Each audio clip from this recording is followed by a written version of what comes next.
La bourse de Paris tente laborieusement un rebond stimulé par les nouveaux records de Wall Street. Hier, porté par l'envolée de près de 13% de Tesla, le S&P 500 atteignait de nouveaux sommets. La capitalisation du constructeur automobile dépasse les 1000 milliards de dollars. Elle devient la 5e plus grosse société américaine cotée, conséquence directe d'une commande de 100 000 véhicules réalisés par le loueur Hertz. Progression aussi pour Facebook, dont la forte croissance du nombre de ses utilisateurs et l'annonce d'un plan de rachat d'actions d'un maximum de 50 milliards de dollars atténue l'annonce d'un chiffre d'affaires inférieur aux attentes, chiffre d'affaires sous le coup de restrictions d'Apple. Quant à la collecte de données provenant de ses utilisateurs, Facebook abaisse donc ses prévisions pour le trimestre en cours.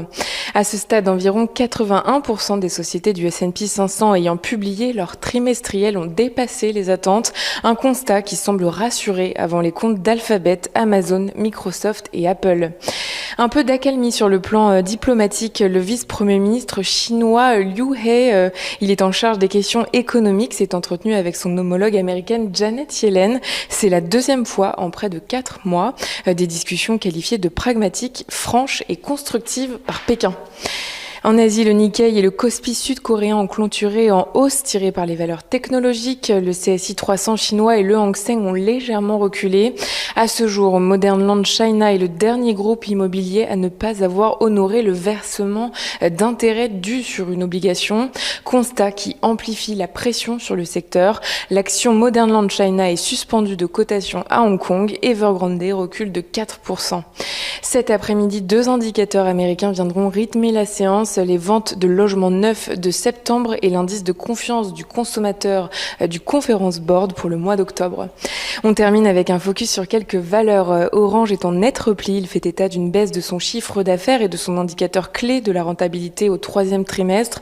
L'opérateur explique ce recul pour l'essentiel par la baisse des cofinancements reçus des autres opérateurs sur le réseau fibre par rapport à l'an dernier. Michelin est stable. Le groupe confirme ses prévisions annuelles après la progression de ses ventes au 3e trimestre, des ventes marquées par des perturbations de la production automobile mondiale du fait de la pénurie de semi-conducteurs. Le chiffre d'affaires s'établit à 6 milliards. Dans le même secteur, Faurecia recule. L'équipementier a fait état d'une baisse de 10,4% de son chiffre d'affaires. Thales avance légèrement si depuis le début de l'année son activité connaît un fort rebond. Son chiffre d'affaires est quant à lui en légère baisse au 3e trimestre, conséquence d'une comparaison défavorable avec la période ayant suivi le confinement de 2020. Et puis c'est le record de tous les records pour Interparfums. Le groupe pèse désormais plus de 4 milliards en bourse.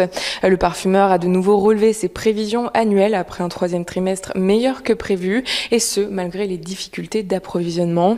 Au seul 3e trimestre, le chiffre d'affaires total du groupe s'est établi à 174,8 millions, en croissance de 57% sur un an et de 35% par rapport à l'été 2019. Son titre progresse de plus de 10%.